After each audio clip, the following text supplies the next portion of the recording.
Today we've been working on the seat. So this is the seat that was in the cab we got as a replacement cab, which has mechanical suspension on it. And this one down here, and this is the base, was what was in the original tractor. So this is an air seat, so as we can see it's got a little airbag here. It's got a little compressor around the front. I'll show you in there. To see a little compressor just there, and then the switch and everything, valve gears in here. So on these old seats, then you, like, look at what the picture says, but it's upside down. So if I come around this way, so yeah, seats down, lift the lever, seat comes up, easy peasy. We've had to put a new cable on here because the original one, the wires had all gone black, and as you can see with this cable, the state of the connector, and you probably see a little hole there where I probed it, and the power wasn't coming from the connector through to the cable, so that's why the seat wasn't working. So I put a new cable in here, run it round, tied it back up, connected it back to the original switch, which worked fine. And then on this, when the seat's down, you pull the lever, the compressor kicks in. When the seat gets to the preset height, the linkage up in here all moves, and that's on like it's like on a nylon slider there. That linkage all moves, and then as you can see, that drops. When it drops back down, there is a micro switch in here, and the linkage in here then repositions itself to let you pull it up and engage the micro switch to engage the compressor. Seat goes up to the preset height, then the switch gets the circuit broken, and the lower valve opens until you release the switch, and then the seat will stay at the preset height, which is set from the factory. A couple of other things that we've had to do is this little lever here, as you can see, works them little flaps there. And what them little flaps do is they lock the seat base to here. So as you can see in there, that slides now because I've unlocked it. And then you turn the handle, these drop back down like so, and that stops the seat base sliding backwards and forwards. And that's all there is to it. Next job now is we're going to see if we can use that seat base, because it's got this in, or we'll take this out of there and put it on that seat base, and then put that onto the air seat. So that's our next job, and we'll swap the armrest over, etc. This seat is better in the fact that it has a quicker back tilt on it, whereas this one's got the old manual lever and you have to literally just wind it backwards and forwards. But it's not a problem, because once you've set it where you want it, you're not going to change it. They've both got the adjustable lumbar support, so you can just wind that in and wind it out, and it bends the spring really, so that's not a problem. They're both the same, but what I'm hoping is that I can reuse that base and undo the bolts here, the same on that side, and then swap that bracket onto that base, and we'll be good to go. That's the plan anyway, so that's what we're going to try and do next.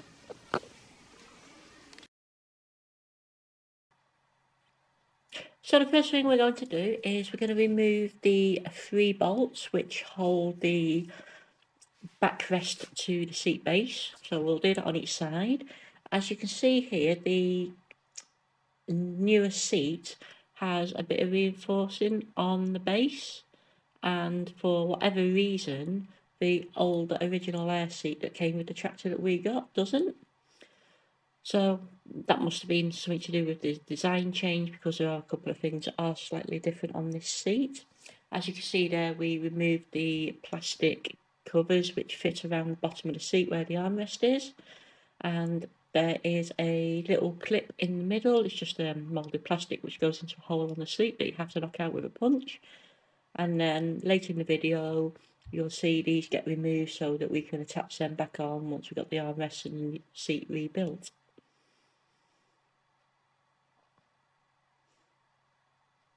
It's a little bit of a fiddly job getting the 10mm bolts out because the heads on the bolts on this seat are a lot slimmer than a conventional M10 bolt head. So just takes a bit of time, just be careful as the socket does slip off quite regularly. Another thing to note is with the seat that came in the new cab, which is the mechanical seat, it is all nut and bolt where the backrest brackets join onto the seat, whereas the original air seat that we're going to repair with this one, the bolts in that are using captive nuts.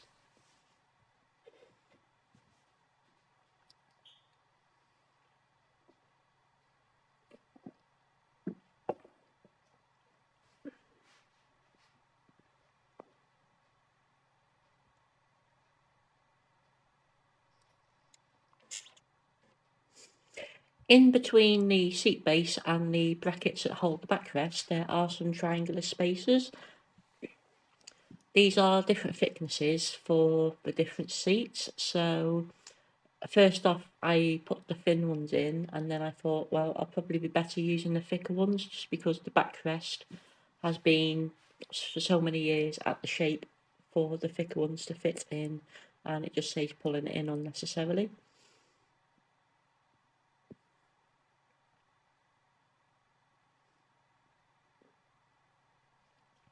You can see on the bottom left hand side of the seat as we look at it, there is a knob to adjust the tilt of the seat. This is the preferred older style, which we like. It's a more sturdy design. The newer style uses a cast aluminium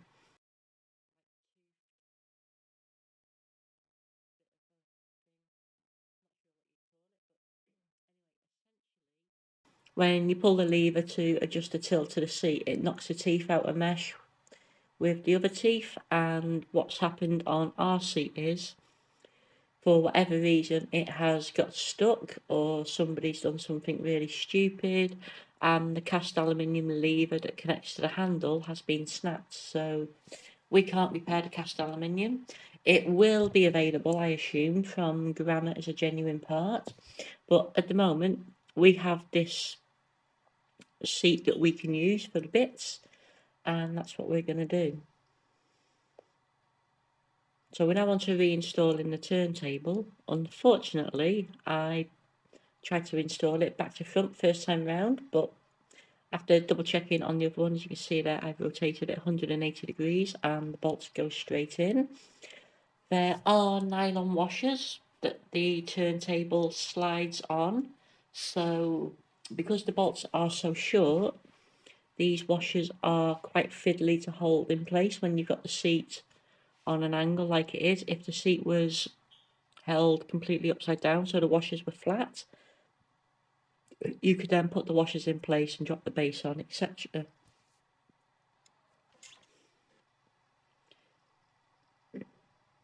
But we'll persevere with this. We'll get the nylon washers on and get the seat base sorted. One thing I did find out when I was tightening them up was the shoulder on the bolt isn't actually long enough to do the nut and bolt up really tight, so you have to leave the bolt and the nut a bit loose. Hopefully the foam padding that you sit on will stop the nut and the bolt from actually coming loose in use, because both parts will have friction on and they shouldn't turn.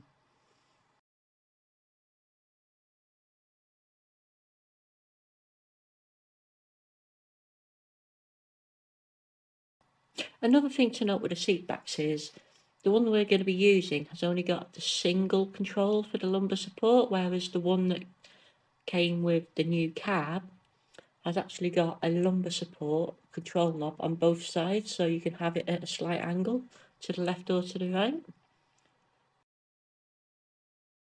Just had a quick check there to make sure that the seat's going to go on and which order I need to put the bellow on.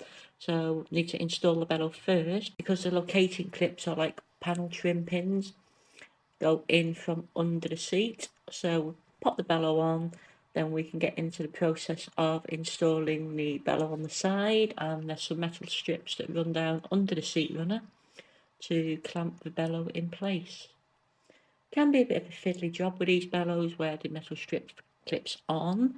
When they're new, they're nice and supple and the edges are straight, but unfortunately, when they get older, they get a bit harder and they can lose their shape a little bit, which means when you're trying to clamp the bellow between the seat base and the strip, you have to use some pliers and other things just to pull them out slowly.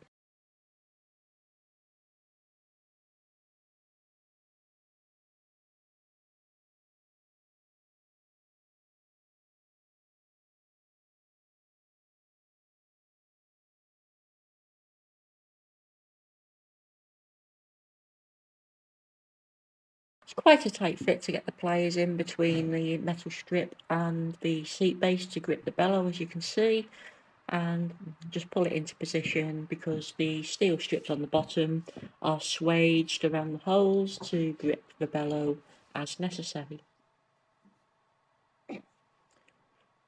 Got the back two bolts in now, it's time to install the front two. The sliders are exceptionally stiff, so we're just giving them a tap back with the hammer, use the pry bar then just to align the holes.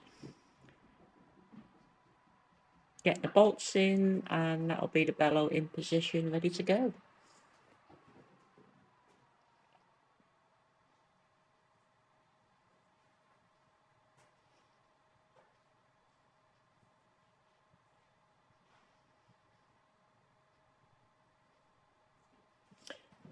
Giving the swivel base a good bit of lubrication and the runners, give it a good shove backwards and forward.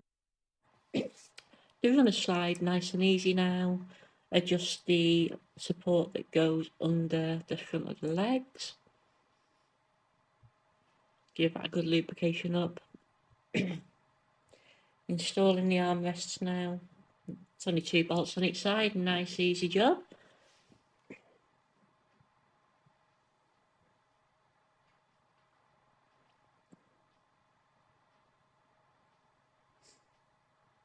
While the seat's in pieces, we'll take the opportunity to make sure the lumbar support is all working nice and freely. And then it's time to install the seat cushions.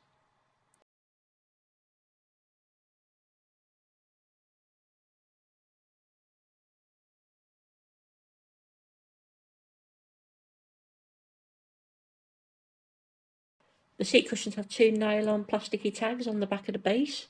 So there's 2 slots in the bottom of the seat base that these locate in.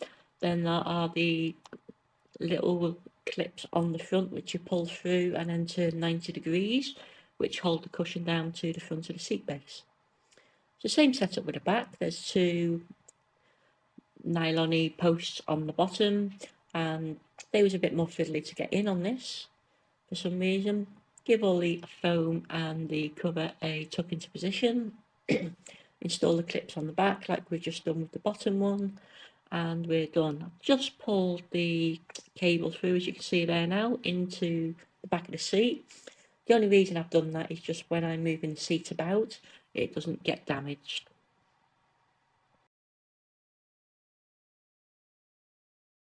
Just marking out on the cover there to take a notch out of it with a drill to go around the backrest adjuster, and then that'll let us fit the covers off of the seat that we took out the replacement cab, because the original seat didn't have them covers on it.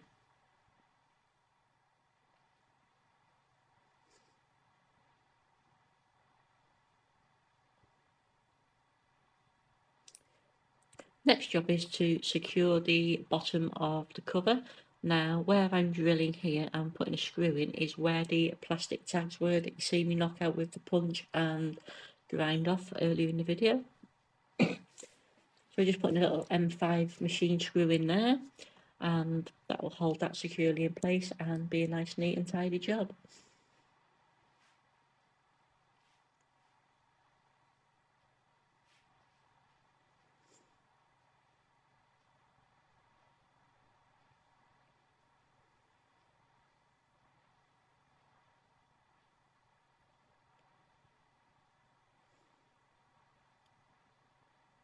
Bit of lubrication on the screw because it's a self threading screw. So you look at the end of the screw and it's got like a little triangle shape on it, so it cuts its own thread. And there we have it. That's the seat, back together, all working as it should. Jobs are good, and